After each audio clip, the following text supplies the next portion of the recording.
number 100. Welcome to These Fantastic Worlds, a science fiction, fantasy and mythology podcast by Jake Jackson. This week's episode is the second part of Machines Discarded. Past and present churn together as the dark tale of discarded machines opens out to the future of humankind and the long shadow of primordial dread.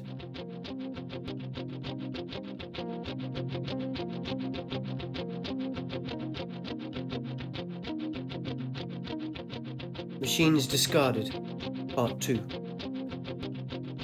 The day she discovered a discarded metal creature. In the melee, with the light streaming from the head of the fallen robot, casting its visions of the past, Karima swerved backwards. Her hands raised to protect herself from the lunging lawman. Her right elbow knocked the electric screwdriver off the chest of the robot, and the light show fell. The lawman halted, his frenzied eyes staring hard at the now empty wall, his pistol hanging. "What the hell are you doing?" Karima's fury stoked her defiance. "You don't understand. Those things, they're the death to us all," the lawman shouted back, just a few inches from the feet of the inert robot. "Is that why you followed me?" "Of course. What else would make you so special?" The lawman's voice dropped a little. His whole body shook as he folded his gun arm to his chest, trying to steady himself. The two of them looked at each other. He was now hunched, almost retching. She was ready to lunge. They stood like that for a few moments. "You'd better go. Let me get on with my work." "Yes." His wary eyes flickered across to the robot. "You should break it up. That's what you were going to do, wasn't it?" "Not that it's any business of yours, but yes." "Okay, I'll go. I'll let myself out." He retreated. Keeping his eyes both on Karima and the fallen robot, he stepped backwards to the door, just out of sight, reaching the shadows that swallowed him up. Karima nodded and looked down at her toolkit just by her foot. She heard the door click open, followed by its soft closure. When she looked up, her imagination conjured the impression of the grin in the dark, sitting back in the formlessness of night. By the gods, what was that all about? She leaned against the kitchen table and closed her eyes. The day she discovered a discarded metal creature. "So I can't just take you apart. Not without investigating further." She shook her head and lingered on the missing face of the creature before her. That lawman was definitely frightened of you. She saw the electric screwdriver on the wooden floor, picked it up, and returned it to the wall charger. She pulled a chair across to the table and folded herself into its ancient simplicity. It was a chair she used to bury herself in her mother's arms, the memory of her tiny dangling feet still present in her adult legs, with a single bulb above them in the kitchen. She fell asleep. At first, it was a deep slumber, but she was disturbed by flickering dreams of people fighting, robots in cages, sledgehammers and slaughterhouses, eyes that stared and grins that lingered in the shadows. She felt the darkness deepen, denying the day, as if the destruction of each metal creature brought endless night ever closer. And then she felt hunted. She felt watched. "Oh!" She lurched awake with a thud. The house was completely dark. The generator must have stopped. She stood up and listened to the sounds of the night, wondering how long she'd been asleep, inactive, like the robot she knew to be on the table but could not see. She blinked, allowing her eyes to adjust. She felt the same sensation she had when she turned on the generator earlier. There was a different quality in the air, this time inside. Her breathing became shallow as she stilled herself. There was nothing to hear. The usual night sounds of screeching foxes, distant owls, foraging and ferreting creatures, all silent. She opened her mouth to speak, but found no words. She relaxed her eyes to suppress her rising panic and looked around. She could see the vague outlines of the table next to her and the form of the robot, but where she knew the windows and the door to be, there was nothing for her eyes to grasp. Speculatively, she raised an arm and brought her palm across the chest of the prone figure, using her fingertips to read the contours.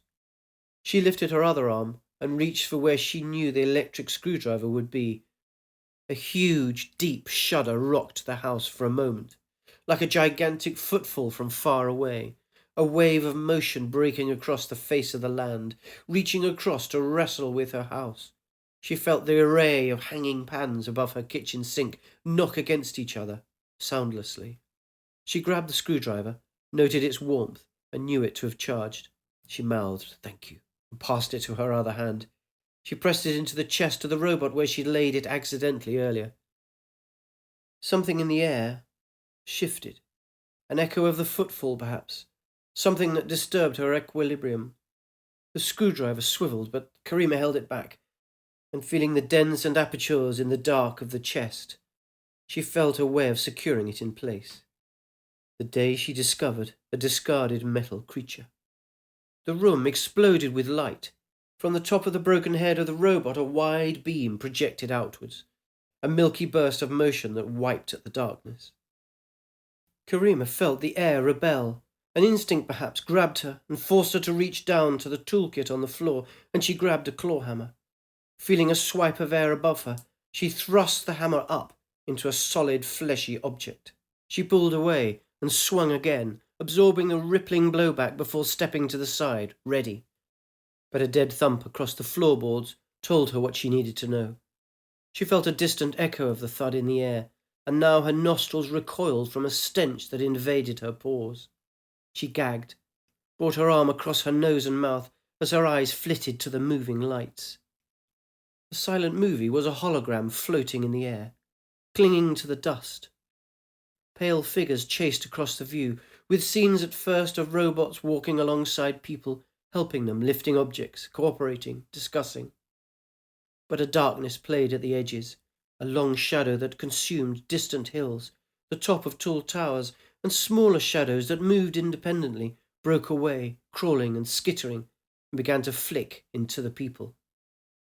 Karima watched as those people regarded the robots with a new hostility, pushing them away, began to attack them, herding them off the tops of the towers, the edges of cliffs, and all the while the long shadow grew wider, deeper, closer, until the robots were cast aside and destroyed across the span of the grey, murky light.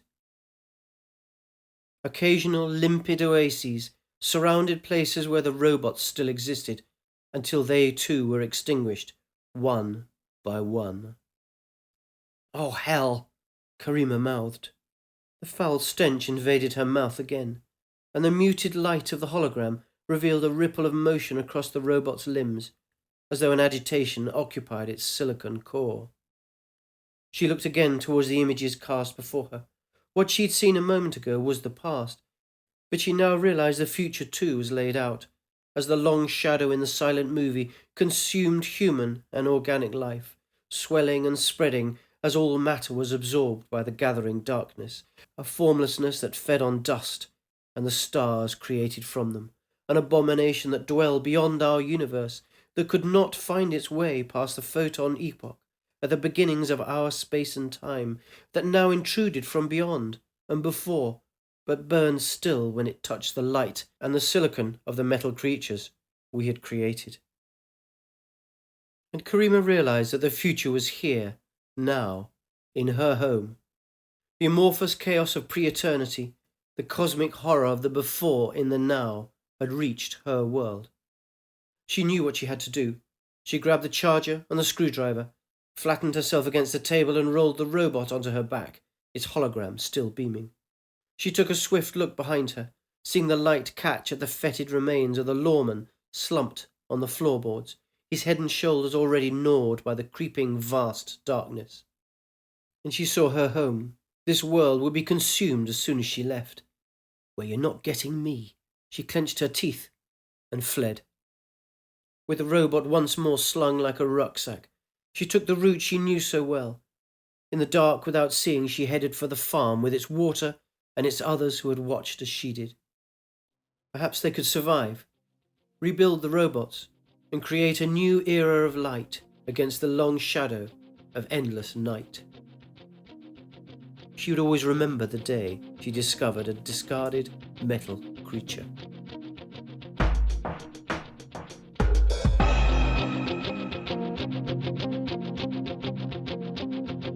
So with that slice of cosmic horror, fantasy and science fiction, this episode marks the end of an era of new stories written each week for the podcast, and the beginning of a new series of tales from ancient mythology, starting with the Vikings. Although I write fiction, I also edit myths and legends books, and I'm a firm believer in the reading of the awesome ancient tales alongside the modern, because in the legends of the older civilizations, the Egyptians, the Babylonians, the Chinese, Indian, African, Celtic, First Nation Americans, and Oceanic, we see the journey of humankind, the rolling refashioning of our perception of the world, the universe, and the future. So, buckle up. Next week we start with the first of 10 Norse myths, the creation of the universe and the earth.